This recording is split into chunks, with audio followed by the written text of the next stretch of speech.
All right, good morning. It is it's about 2 minutes to 6 in the morning. It is 6 degrees Fahrenheit outside, so it's pretty cold.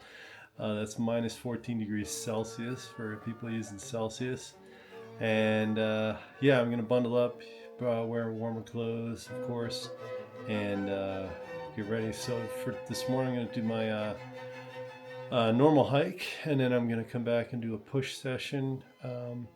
Felt a little soreness in my shoulder this weekend, my left shoulder in particular. So it's feeling better this morning. So hopefully, it's part of the growth process, part of the recovery process. I think I had an injury from quite a long time ago. At any rate, getting ready to get started. I'll check in with you as I go, and of course, talk with you once I get back. And let's get started. Okay, thank you so much for watching. Here we go.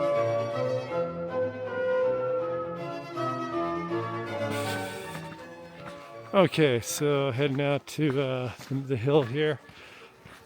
Finished the 2 laps in my neighborhood, and yeah, I had a question for you, the audience who are watching this video. Do you know of any benefits related between walking and recovery? I'm talking about like recovery from injury or hypertrophy training. I have a theory that I think it does. There's some benefits around it all, and I'm not sure quite exactly what it is. So if you have any information about that, feel free to comment down below. So I got a nice little glove solution here. It's a cotton glove that has fingertips that allow me to use touchscreens. So that's great because allows me to keep my hand open in the freezing air here a little bit longer.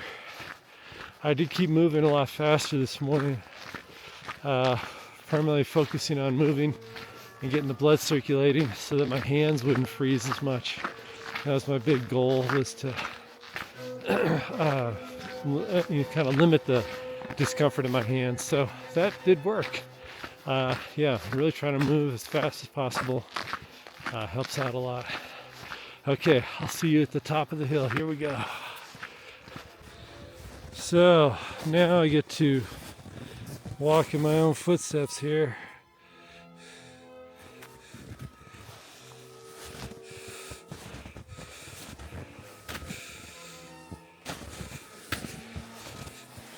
A bit challenging, but much easier than breaking through fresh snow.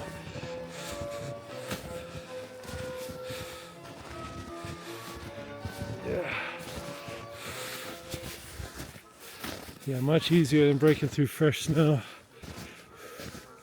Walking in my own footsteps up the hill.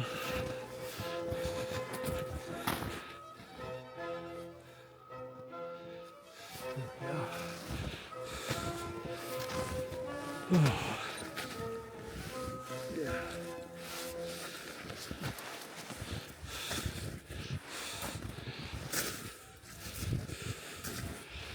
Yeah, it's a challenge, but yeah, much better.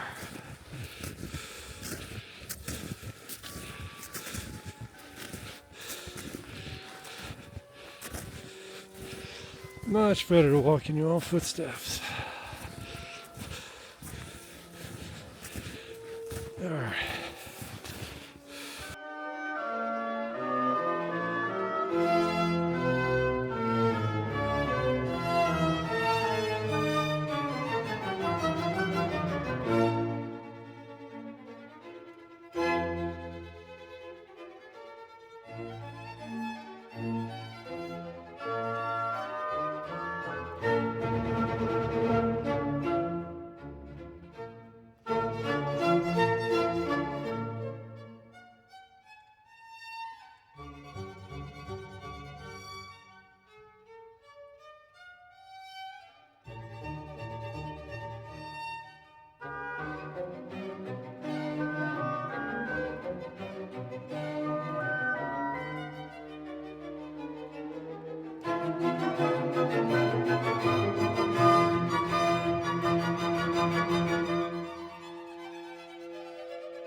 Well, that was a really nice exercise there. Yeah, it reminded me of like Walter Payton. He used to do a thing called a high step, where he'd really keep his knees high when he was running through the line of scrimmage. And he would run up and down sand hills to do that, get his knees really high.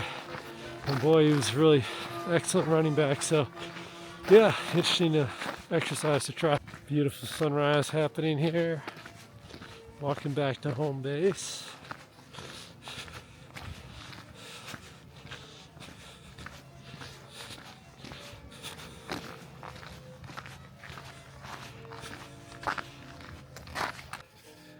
Okay, really nice hike this morning. Did a distance of 7.95 miles.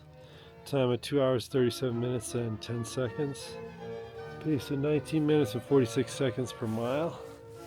And burned up 797 calories and did 15,480 steps. So yeah, really nice workout this morning so far. And now I'm going to continue on with my push portion of my calisthenics. So in the meantime, here's a nice morning sunrise from northern Arizona.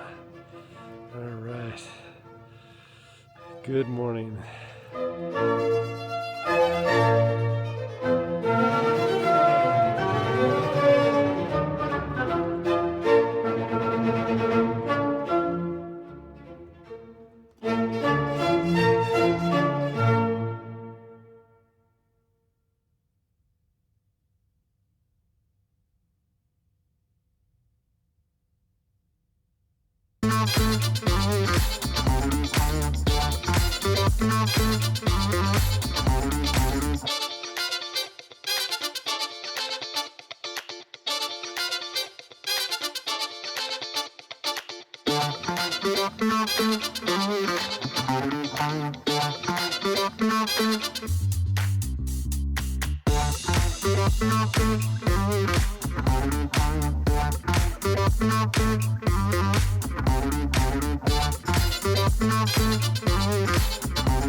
Okay, that was a good workout today. Yeah, I wasn't sure how my shoulder was going to do. I moved my the little marker about 2 inches closer to the bench, so I'm trying to get into a more elevated position in my elevated pike push-ups. So that might have been a factor, but also I think my left shoulder is kind of needing a break. So I got 2 more workouts this week, and then I'll have a deload week after that. I think that'll be good timing because I need to do some like deeper recovery on this left shoulder. So it's a limiting factor in my shoulder strength right now, and I just gotta pay attention to that, and that's why it's taking so long to get to these hypertrophy periods before I can get into the handstand push-up. So that's what it is, and thank you so much for watching. Again, if you're interested in animal-based diets,